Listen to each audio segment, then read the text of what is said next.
Bienvenue à l'AFRC fait son show, c'est la chaîne TV et podcast dédiée à l'expérience client. On y reçoit les dirigeants de la relation client et les experts qui se prêteront au jeu du buzz à questions et paroles d'experts. Dans le buzz des experts, j'ai le plaisir d'accueillir Maurice Cotella. Bonjour Maurice. Bonjour Angélique. Alors Maurice, c'est un vrai plaisir parce qu'on se connaît depuis 20 ans et donc je suis ravie de te retrouver sur l'AFRC fait son show. C'est une belle occasion de nous revoir. Tu es partenaire chez PMP Stratégie.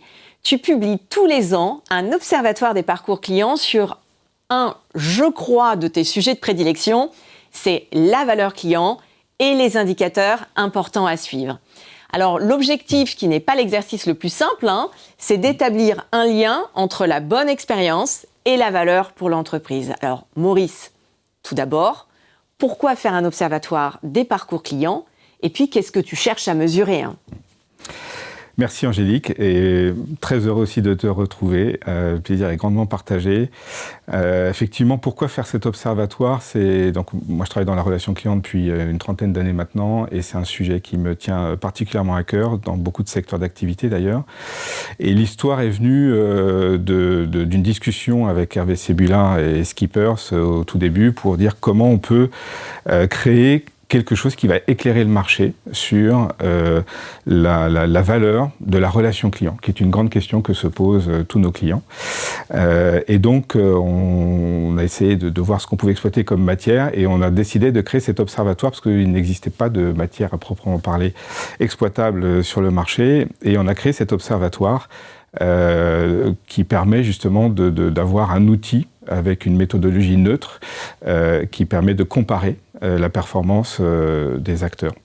Et donc cette étude, elle est faite sur 10 secteurs d'activité. On va mesurer des indicateurs que tout le monde suit dans son entreprise, le NPS, le Customer Effort Score, la satisfaction, mais aussi l'efficacité des parcours. Et surtout, on essaye de faire le lien avec la valeur client et l'intention d'achat future liée à l'expérience client vécue. Et c'est ça qui nous permet derrière d'établir des corrélations entre les indicateurs et de voir quel est l'impact de l'expérience vécue sur la valeur client. Et donc, vous pouvez presque faire des projections de cette valeur au travers des différents points de mesure que vous avez. Alors exactement, c'est ce qu'on a fait. Donc on a essayé de corréler tous ces indicateurs. Et ce qu'on a pu observer, donc on l'a fait avec le NPS, le CES, la satisfaction, pour essayer de comprendre quel était l'indicateur le plus corrélé à la valeur client. Et donc on a mesuré ce qu'on appelle nous l'intention d'engagement client, qui est une réponse toute simple à une question sur la consommation future, quel est le niveau d'engagement et quel est le niveau de consommation future que le client projette suite à son expérience, et de corréler ces réponses entre je veux consommer davantage, je veux consommer de la même façon, ou je veux consommer moins, voire arrêter, avec le NPS, l'effort et puis la satisfaction client. Et donc ce qu'on voit, c'est que le NPS est l'indicateur le plus corrélé avec l'intention d'engagement. Et très clairement, c'est un indicateur qui pour nous ressort comme étant toujours un très bon indicateur de pilotage. Enseignement pur. Oui, premier enseignement, c'est que le NPS est un très bon indicateur. Ça résout pas toutes les questions, mais c'est un très bon indicateur. Ce qu'on voit aussi, par exemple, c'est que les secteurs d'activité, alors on a mesuré 10 secteurs, il y a le luxe, la distribution, les télécoms, l'énergie, l'assurance, je vais pas les faire tous, mais il y a 10 secteurs. Ce qu'on voit, c'est que les secteurs où on a un très bon NPS, qui va être supérieur à 40, on a un niveau d'engagement client qui est positif, avec vraiment un niveau de churn projeté par les clients qui est plutôt faible, et puis une vraie poche de clients prête à consommer davantage et qu'il faut aller chercher. À l'inverse, à l'opposé, on trouve par exemple le secteur des télécoms qui, lui, génère encore beaucoup de détracteurs, et on voit que le NPS est beaucoup plus faible dans ce secteur, et avec un niveau de risque client qui reste très très élevé, puisque on est plutôt dans un désengagement client sur ce secteur tel qu'on le mesure. Alors, comme je sais que tu accompagnes de nombreux clients sur ce thème de la valeur client, Ouais. est-ce que tu as réussi à établir ce lien entre l'expérience vécue et la valeur client en exploitant justement d'autres indicateurs ?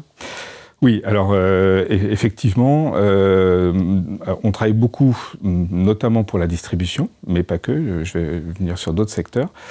Et dans la distribution, ce qu'on regarde beaucoup, c'est les avis clients. On est très sensible aux avis clients sur les magasins, donc notamment dans la grande distribution.